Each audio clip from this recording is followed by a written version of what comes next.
Dear students, आज हम लोग 25 नंबर एपिसोड करेंगे। 24 एपिसोड्स आप समाप्त कर चुके हैं और अगर आप कंसिस्टेंटली लगातार ये एपिसोड्स फॉलो कर रहे हैं तो पहले भी हमने कहा है हर एपिसोड से हर टॉपिक जो हम लोग लेते हैं एवरीडे मिनिमम एक क्वेश्चन और एवरेज हम देख रहे हैं कि 2 क्वेश्चंस एग्जाम में आ रहे हैं और वही बुक से जो आप पढ़ रहे हैं आप इसके प्रश्नों को हल करने की स्थिति में हैं। आप पिछले ही टॉपिक्स में 24 नंबर में एटॉमिक स्ट्रक्चर जो हम लोगों ने टॉपिक केमिस्ट्री में लिया था और भारतीय कृषि दोनों से एक एक क्वेश्चन है। 2 क्वेश्चन से एवरेज है। इसमें करंट अफेयर्स हमने ऐड नहीं किया है और बिहार के भी सेगमेंट को हमने ऐड नहीं किया है।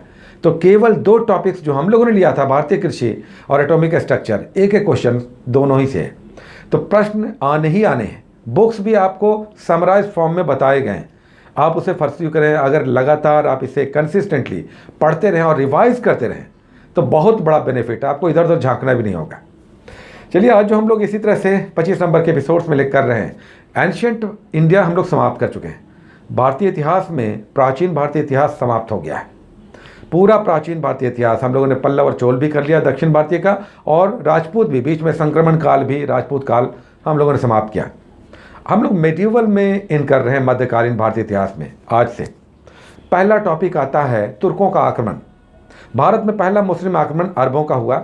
यहाँ पर आप देखेंगे 712 में मोहम्मद बिन कासिम का सिंध पर आक्रमण। लेकिन वास्तविक रूप में बड़ा आक्रमण तुर्कों का जो आक्रमण हुआ उसमें गजनी और गोरी का आप पढ़ेंगे अच्छे से, और इसमें पृथ्वीराज चौहान के साथ तराइन का युद्ध भी दिखाई देगा, गोरी का और पृथ्वीराज चौहान का युद्ध 1191-1192 का।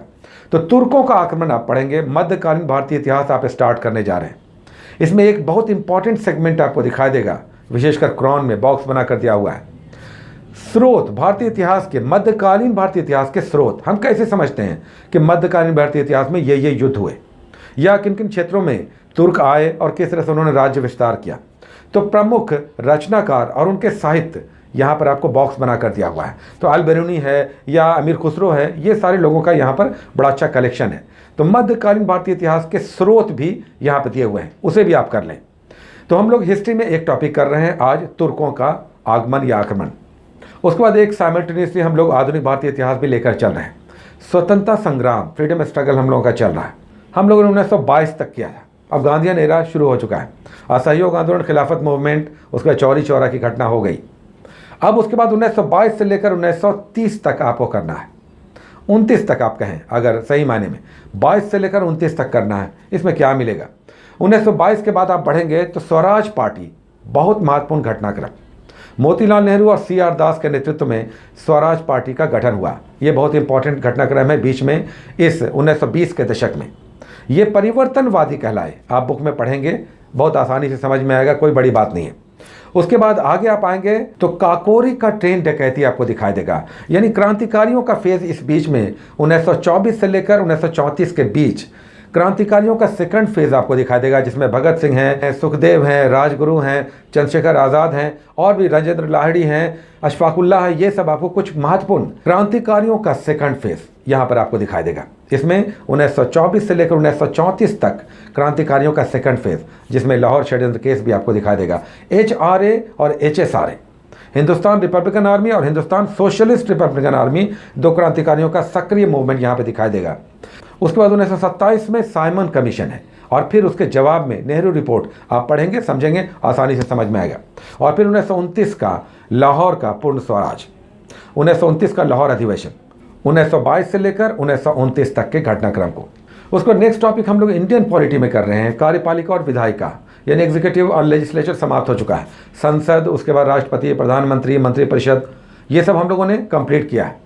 नेक्स्ट हम लोग का तीसरा स्तंभ लोकतंत्र का, न्यायपालिका। इसमें सुप्रीम कोर्ट आपको करना है। सुप्रीम कोर्ट के सारे डिटेल्स, कब इसकी स्थापना हुई, इसके न्यायाधीशों की नियुक्ति कैसे होती है, इनकी शक्तियां, इनका क्षेत्राधिकार, राष्ट्रपति किस प्रकार इनसे सलाह लेते हैं, कौन सा अनुच्छेद है, 124 अनुच्छेद ज़रूर आप याद रखें। इसमें आप आर्टिकल 124 से लेकर 147 तक सुप्रीम कोर्ट के संदर्भ में अलग अलग प्रावधान आप पढ़ेंगे। 124 से लेकर 147 अनुच्छेद।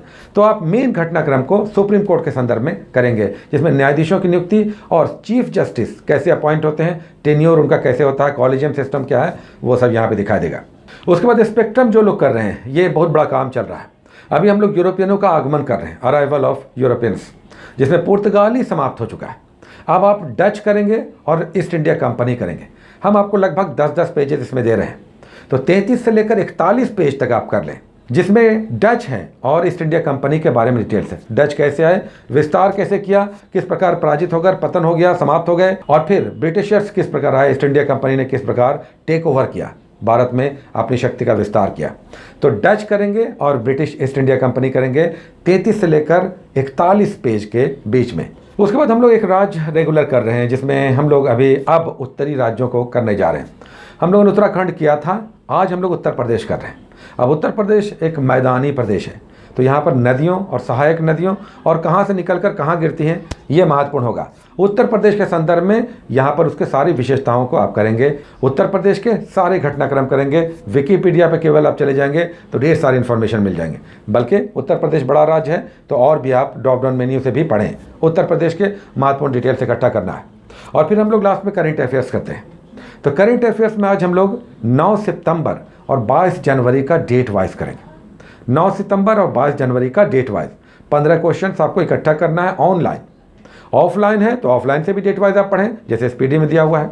लेकिन इसके अलावा आपको 20 करेंट अफेयर्स और 1 लाइनर्स करना है, कहीं से भी जहां से भी आप कर लें। हम डेली ये बात कहते हैं, 20 आपको करेंट अफेयर्स एक्स्ट्रा करना है, पढ़ लेना है केवल। उसके बाद करेंट अफेयर्स में स्पीडी और पीडी भी आपका चल रहा है, ये 2 अभी हम लोग लेकर चल रहे हैं। उसके बाद परीक्षा मंथन का बहुत अच्छा आया है समराइज फॉर्मेट में, जिसमें कई वॉल्यूम हैं, और फिर हम लोग घटना चक्र भी करेंगे। तो करेंट अफेयर्स में आगे बहुत काम अभी होगा और इसे करते जाना है, इसमें थकना नहीं है।